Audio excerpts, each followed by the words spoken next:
It's Moogie Chief. Now welcome to the video. Okay, so in today's video I'm going to be reviewing my 20 favourite PS4 games and how I rank them, and also I've played these 20 PS4 games. Otherwise it'd just be, I'd be a complete hypocrite if not to have played them. Okay, so the first game on our list is Monster Hunter World. Now I'll admit this is a fantastic game. For one thing, it's a fantastic game because it's got a great story to it. It's a classic because it was originally on the PSP. Also, once you complete the game and you defeat all the monsters, you can still team up with people.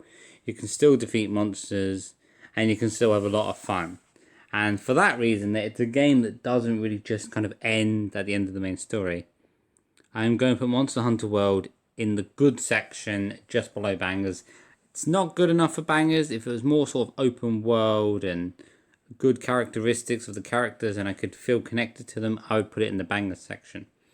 Okay, so our next game up in the list is Dragon Quest Heroes 2. Now a lot of people might think, oh, this is a rubbish game, it's too kiddie-ish of a game, I don't like it. But to me it was quite an enjoyable game. It was a fun game. I'd never played any of the previous ones before it, so this was my first experience with the Dragon Quest universe. And I mean, it was fun, it was colourful, energizing. I mean, it was just exciting to play. And there were a large variety of monsters to fight in the game. I haven't fully done every single thing in the game, but the story was really good, the story was really fun. And I quite enjoyed the two main protagonists and all the other protagonists that were in the game you could play as. And for the reasons that I found the game so fun and so enjoyable, and I also played it over a second time to try doing more achievements on the game. And because I enjoyed it so much, I'm going to also place it in the good section. Okay, so moving on, we're going to move on to Final Fantasy 15. Now, Final Fantasy 15, I understand, is sort of love-hate. Some people like it, some people hate it, a lot of people will criticize it. I have to admit that the DLC that came out, which was, you had the Royal Pass and you had the extra stuff for the game, the Royal Pass wasn't that good. I mean, you got a couple of extra enemies to fight at the end of the game, a couple of extra missions, and then you got to use a fishing boat. I mean, for me, the DLC really let it down. I think definitely was the main game missing something, and I don't think that the DLC really fit that hole. So because of that, Final Fantasy is a great game. The amount you can do in the game, for me, saves it. But I'm going to put it into the Xbox section, which means it's sort of okay, It's not as good as PlayStation, but Xbox is that it's a great game, that there is a lot to it. But the DLCs and stuff let it down. It doesn't really feel like a complete game. It's a bit too quick. The storyline you can easily just like smash through quite quickly, and you don't have to be that strong to do it. Okay, our next game is Red Dead Redemption 2. Now, I've played the original and I played Red Dead Revolver, which was on the Xbox, and the original one, which was on PS3. Both of I will say this is definitely better than Red Dead Redemption 1, because it's definitely a much bigger game, much more bigger story. There's a lot more missions to do. Replaying over the first one, I didn't realise that the fact is it was a lot smaller game than what it was the first time through. The Red Dead Redemption 2, there's massive storylines, a huge map to the game, massive variety of guns and stuff, massive, shootouts and battles in the game. Even once you've completed the game, you can still play online and do stuff with friends and stuff online. So, the fun never ends with the game, even if you've kind of completed the main storyline and done a lot of the objectives. And the fact that it keeps going on, the characters are so good, the story is so compelling and so emotional. With you've got John Marston and Arthur Morgan. I think because it's so fun and so enjoyable and just everything is great about it, I have to put it in the banger section. I don't think there's anyone that could complain about that would say, no, you can't put it in the banger section. All the awards it also won, it has to go in the banger section. There's nothing about it. Okay, our next game is Fallout 4. I mean, Fallout 76 has had a lot of criticism. Fallout 4, I think, was an okay game. I think it was obviously missing a lot of elements. I think the one thing that let it down was the story of the game. And the story was also very short. You could kind of easily smash through the story. But because of the whole creative element and creating your own house and stuff that wasn't in the last game, if the sort of creative element wasn't there, and the DLCs of Far Harbor and Nuka World weren't in the game, I would probably put it in the OK section, which is the Xbox section. But because of the DLCs being so good, I'm going to place it in the good section. Because Nuka World and Far Harbor were brilliant DLCs. Far better DLCs than something like the Final Fantasy DLCs and that. And because of that, I'm going to put it one rank up, and it's going to go in the good section. Okay, so the next game is Senran Kangura Beach Peach Splash. Now this is a fan service game. It's not a huge open world game. I mean, it serves itself as a great game. Pretty sure I got this game as sort of a second-hand game. I don't think I got it brand new. I wouldn't want it brand new. I mean, it's not really something that's, endless fun. You kind of have a bit of laugh with it. Maybe, play the game with some mates. Joke about some anime titties. You know what I mean? That's kind of really it. And joke about anime titties, hentai, ecchi. And it kind of has that funny sort of lowly sort of if it's like lolly type stuff, then this is right up your alley. But again, it's not really a game you can do much after. So I'm going to put it in the trading section. Sorry to all the people out there that like those ecchi titties. Okay, so next we have One Piece Pirate Warriors 3. Now I've played Pirate Warriors 1 and 2 on the PS3. 1 and 2 were brilliant. 4 is already out, but I haven't got it. Now, Pirate Warriors 3, it kind of has the same sort of play that you would see from Dynasty Warriors. It has that sort of layout and platform on the game, and you have to take out the bases and stuff and take out the characters. Just alone, if it had the same format as Dynasty Warriors, I would put it in the Xbox section. But because it's One Piece, and I love One Piece, and it's a nostalgic game to me, and it's got so many brilliant characters to it. But again, the storyline's not very long. You can kind of go through the main story of this game fairly quickly. If you know what you're doing, you know how to fight, you can fairly quickly complete it. I'm going to place One Piece Pirate Warriors in the Xbox section. If it didn't have its One Piece name on it, I would probably put it lower. Okay, next up is Ratchet Clank. It's supposed to be a reboot. So it's the 2016 version, meant to be a reboot of the original. It doesn't feel as big as the original. It's not as a tough game as the original. There's definitely less planets in the game. It's a lot easier. It's made more for kids. If you're a competitive gamer, Ratchet and Clank really isn't going to, do it for you. You're really going to be like, you can complete it in like 7 or 8 hours, the game overall. Really no trouble. It's a piece of piss really to complete. Because of the fact, if it was like the original, it was tough or hard, I would say banger. Because the banger was classic, the original game was a banger. But because it's such a short game, I'm going to have to stick it in the good section because it's close to my heart and it's nostalgic being Ratchet and Clank. And I'm looking forward to the new one on the PS5.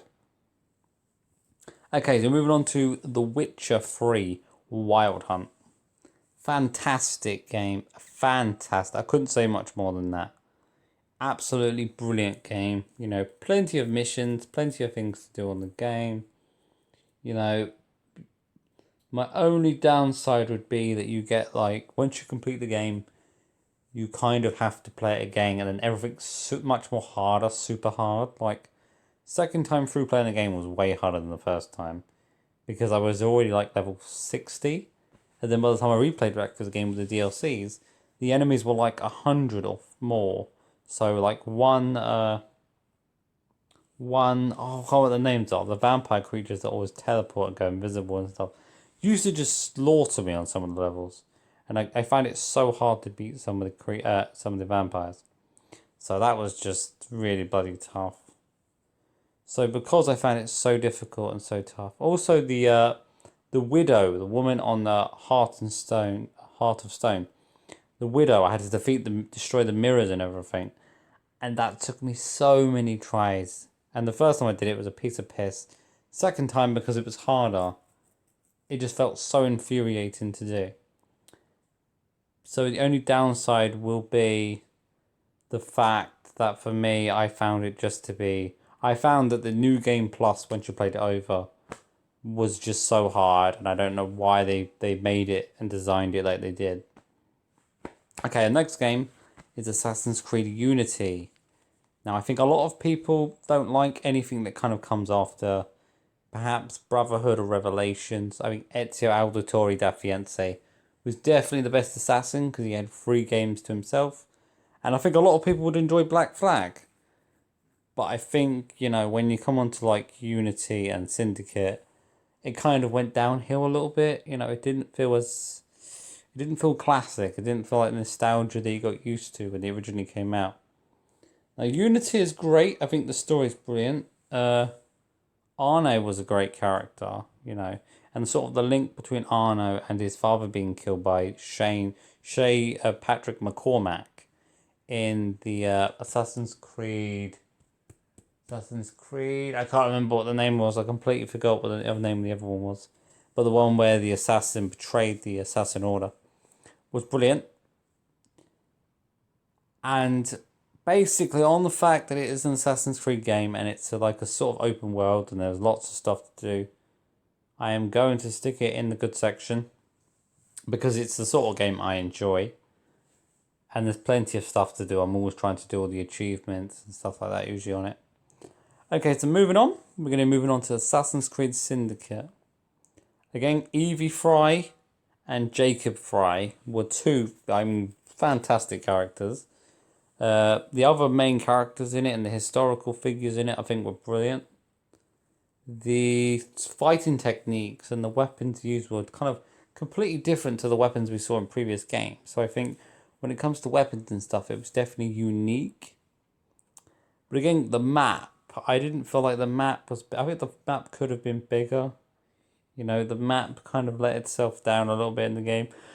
And I think also the main baddie at the end was a bit boring. It was a bit easy. I mean, the enemy at the end was far too easy compared to some of the other enemies in the other games. But because of the sort of characters in the game and the sort of badassery of having your own gang, it again gets its same spot. It gets the same spot in the good section for me. Because, you know, it is a fun game. It's an enjoyable game. There's, you know, lots of people to beat the shit out of. And how can you hate that? Okay, next up is South Park, The Stick of Truth. South Park, The Stick of Truth. Again, it's a fantastic game, but it's a short game. But again, South Park, The Stick of Truth was sort of thrown together. It was sort of a test. It wasn't really a sort of complete game, really.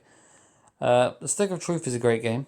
I mean, I love the game. I love South Park. You know, the characters are fantastic. It's a hilarious game to play. I think if you're going to play it and you're going to have fun with your friends and you're going to, you know, you're going to all have a laugh, it's fantastic. If you're a competitive gamer and you're looking for something that's going to kind of, you know, get your blood racing and get your pulse racing and something that's going to, you know, really push you to your limits, this obviously isn't going to be the game for you. Now, because South Park is a good game, however, because it's quite a short game and quite an easy game to complete overall, I'm going to have to stick South Park. I'm sticking it in the Xbox section simply on the fact that it's not a very big game and it's easy to complete. Okay, so next up we have Assassin's Creed Origins. Origins, I feel like it was a little bit different. No, the map's quite a bit different to what you saw in Unity and Syndicate. Game size wise, I think this game probably took a little bit longer to complete, and I probably spent a bit more time on it than Unity and Syndicate.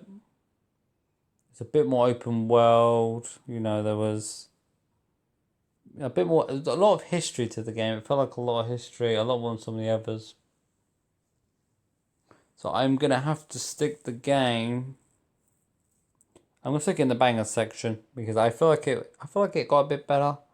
You know, Origins. I feel like it did better than Unity and Syndicate, per the size of how big the game was and just how much you could get out of it.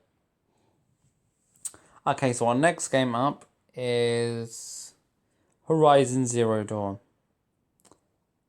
What a fantastic game. I mean, this one of the best games. I got this game originally with the PS4 that I bought when I rebought the PS4. And it was just it I didn't play it till about a year after I got the game with the PlayStation. But as soon as I played it, it was just like, this is a fantastic game. Even if this was a standalone game, I would still give it 9 out of 10. And with the sequel coming out on the PS5, I'm hoping that the sequel doesn't destroy the original and it doesn't make it seem rubbish. I'm hoping they only build on the success of it. But Horizon Zero Dawn, because of the female protagonist, which is rare to see, and such a beloved female protagonist, a brilliant character. Also, the story at the end, kind of just figuring out, finding out what happened at the end and who she is and everything. For me, just because of the story and how unique it was and how the weapons in the game and how unique those was, in every single area, for me, it is a banger. I'm going to put it right behind Red Dead Redemption because it is a banger in all measures. Okay, next is Mortal Kombat 11. Now, Mortal Kombat 11 is, again, it's a simplistic game. It's not that hard to complete the story.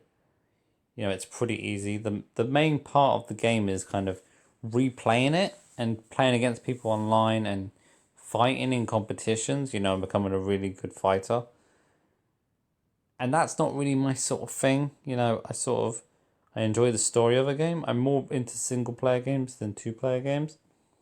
So, because of the fact that the story was easy, the story wasn't much that fun really overall. And the only real reason to want to carry on with the game is to, practice and play against people online and fight against people in competitions. I'm going to have to all combat in the discount section because I haven't played it in like a year. I completed it and then I just got completely bored of it because there's just nothing to it. Next up is Fist of the North Lost Paradise. Now, if you're a big Fist of the North fan, you will probably rank this higher on the list than if you weren't a Fist of the North fan. But then if you weren't a Fist of the North fan, you probably wouldn't buy the game in the first place. So, I mean, yeah. It's a great game. It's a fun game. It's quite a bit different to Ken's Rage 1 and 2, which were on the PS3. I mean, the storyline's not bad. It involves all the classic characters like Toki, Jaggy, Rayor, Salzar, all the characters you could love from the original show. If you've seen the original show, of course the original show is, quite old graphically because it's from like the 80s and that. The only thing I hate about the game is the fighting format is quite slow. You're kind of doing a finisher on each separate enemy, whereas you think you could just kick and kill like 20 or 30 enemies quite easily. But it just feels clunky. The fighting format feels clunky and slow. And because it's clunky and slow, I'm going to put it in the trading section. That's where it has to go. Okay, so next game is, I think, a game some people like, some people dislike. It didn't hit as well as I wanted it to. And this game is Kingdom Come Deliverance. Kingdom Come Deliverance is a great game. It was sort of, unique at the time. It was original. For me, it wasn't the sort of games I played prior. The sword fighting and stuff was completely different. It was very difficult at first to get used to until I did a bit of training on the game and got my levels up and stuff. And kind of got better at the format of fighting. But again, a very difficult game to play. It's got a great story. Henry, the main character, is brilliant. The graphics are great. I think the imagery of the characters are great. And the voice actors in it are some brilliant voice actors. Brian Blessed, but again, he's only in a tiny bit of the game. The only problem that lets the game down, it might be because maybe the graphics were too high. I don't know. At the time, I didn't have a PlayStation Pro, and I have got now. But it used to be sometimes you'd ride a horse into a town, and the graphics wouldn't have loaded the buildings. It would just look terrible. And the graphics couldn't really keep up with the game a lot of the times. So I think everything besides the graphics, I think everything was brilliant. The story was brilliant. You know, if they brought a second one out, they've definitely got to make the graphics look better, and they've definitely got to. They definitely need to. I would say, add in a lot more features. It didn't have as many features as I wanted either. You know, weapon wise, there should have been a lot more weapon wise with that. And because of that, and because of the kind of graphics not keeping up in the Xbox section, again, I haven't played the game in probably a year and a half, 2 years maybe. You know, I completed it, kind of got bored of it, and then threw it away. Kind of just put it on the pile. A lot of these games near the good and banger section, I have still been somewhat keeping up with and have played several times over. Whereas some of the lower down ones I've only really played once. Okay, next we have Berserk and the Band of the Hawk. If you're a big anime fan, this is going to be a game for you. I mean, you're going to enjoy it. It's not open world, though. It's just kind of like small missions that you do, and you kind of progress through the story of what the anime followed as well. And so, of course, it's very violent, a very violent game. And, I mean, cutting people to pieces is probably the only upside to the game. You know, it's not got an open world to it, so it's not absolutely my cup of tea. But, it's cutting up people and slicing people into pieces is definitely, you have a bit of fun with that. You can have a bit of fun. I would say the enjoyment, and you have a multi-pick of characters, which you obviously can't do in the main storyline because you mainly play as Guts throughout the main storyline, Guts. But when it comes to like free play, you can use like 20 characters. You have a multiple amount of characters. From the new part of the show, like Serpico and that, who was from sort of the carry on of the anime from the original like anime in like the 80s and 90s. So because Berserk is again, it's sort of formatted the same as the it's sort of the same format as the One Piece. I'm going to stick it in the Xbox section because it's sort of that it's got the same sort of style as the sort of Dynasty Warriors type Pirate Warriors, One Piece Pirate Warriors. So, it's enjoyable. You play on levels, you do it, you complete it. But you don't ever feel like, this is my game, this is my hard work put in. It kind of gets a bit boring. Okay, so the next game we're going to move on to is South Park, The Fractured But Whole. Now, you have a complete laugh with South Park. Lots of fun, enjoyable. You could play it several times over and still enjoy the game.